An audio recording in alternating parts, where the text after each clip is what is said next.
ওযুর 4 ফরজ, তায়াম্মুমের 3 ফরজ। তায়াম্মুমের কয় ফরজ? 3 ফরজ।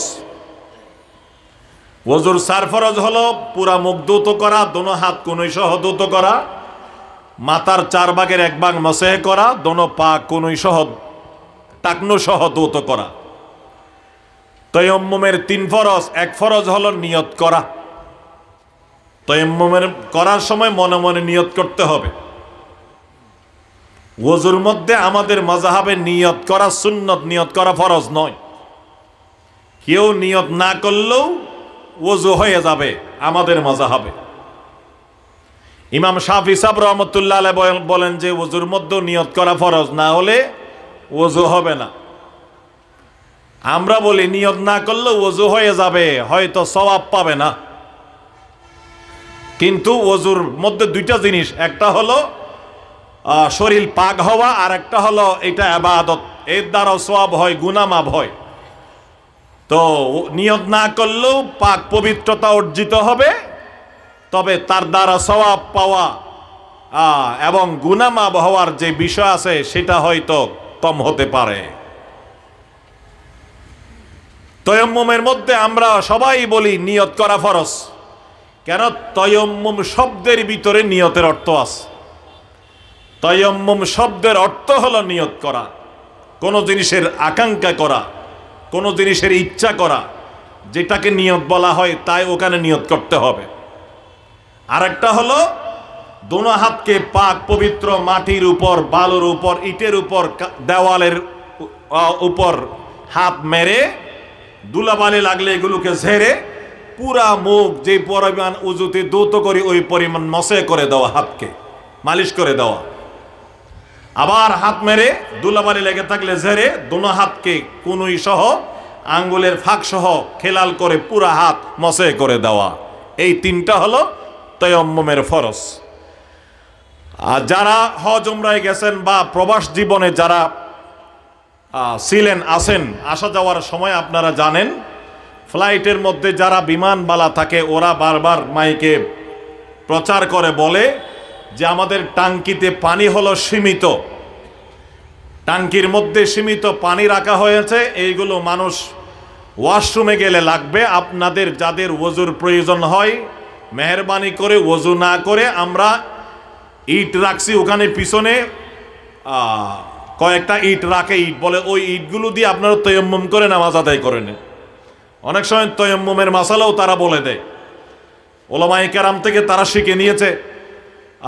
তারা এইগুলো মানুষজনকে বলে। যেখানে পানির সংকট দেখা যাবে, পানি পাওয়া যাবে না, ওখানে সব জায়গায় তায়াম্মুম করা সহিহ হবে। এটা আমরা পেয়েছি আমাদের রসুলের বরকতে, এটা আমাদের রসুলের একটা বৈশিষ্ট্য। এরপর রসুল বলেন ওয়া উহিল্লাত লিয়াল গানাইম, মালে গনিমত আমার জন্য হালাল করা হয়েছে। আমার আগে কোন নবীর শরীয়তে মালে গনিমত হালাল ছিল না। মালে গনিমতের অর্থ হলো যুদ্ধলব্ধ মাল।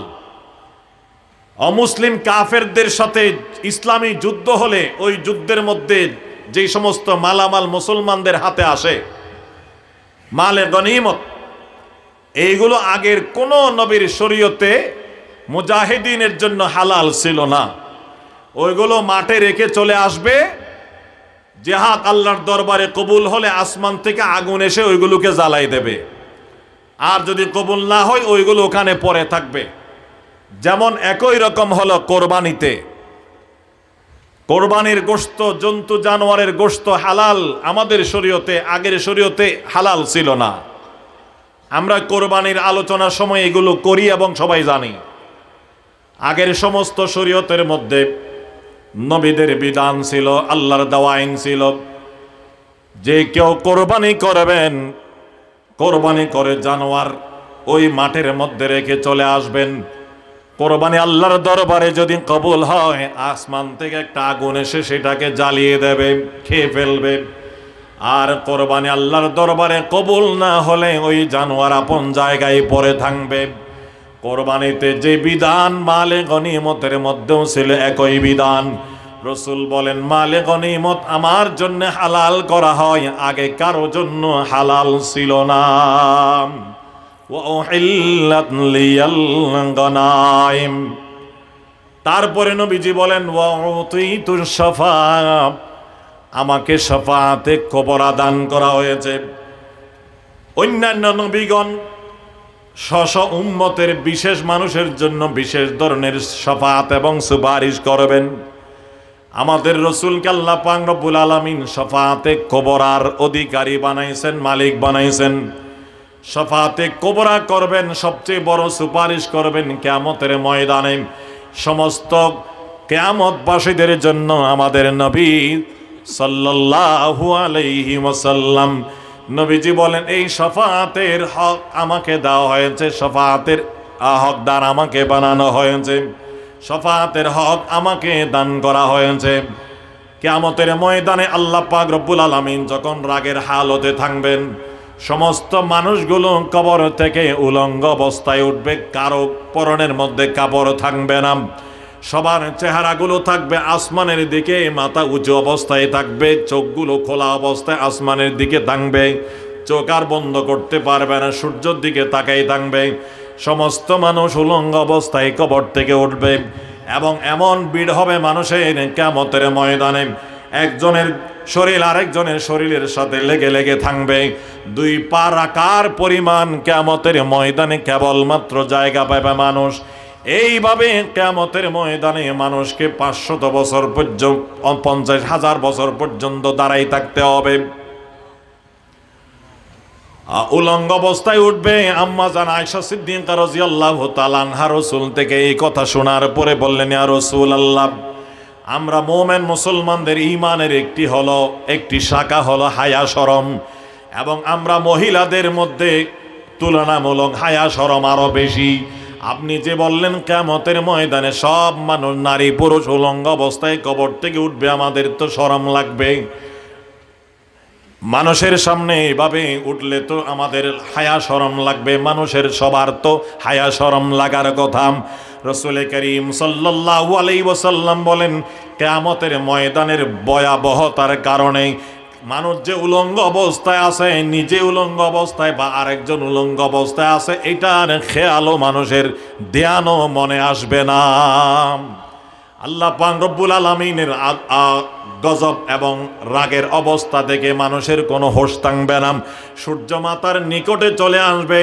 সূর্য এখন নাকি সূর্যের পেট জমিনের দিকে নয়, সূর্যের পিঠ হলো জমিনের দিকে গরম কম। সেদিন সূর্যের পেট জমিনের দিকে দেওয়া হবে, তার তুলনায় অনেক গুণ সূর্যের তাপ বেড়ে যাবে, সূর্যের শক্তি এবং তেজ বেড়ে যাবে। মাতার নিকটে চলে আসবে সূর্য, কিরকম কঠিন অবস্থা হবে ওই দিন। একমাত্র আল্লাহ পাক রব্বুল আলামিনের আরশের নিচে যারা জায়গা পাবেন তারা আরামে থাকবেন, নিরাপদে থাকবেন, তারা ব্যতীত আর কোনো মানুষ এমন অবস্থায় থাকবে যে তাদের কষ্টের কোনো সীমানা থাকবে না। দোয়া করা দরকার আল্লাহ পাক রব্বুল আলামিন কিয়ামতের ময়দানে এই ভয়াবহ অবস্থায় যেন দয়া মেহেরবানি করে আমাদেরকে আল্লাহর আরশের নিচে জায়গা দান করেন, বলুন আমিন।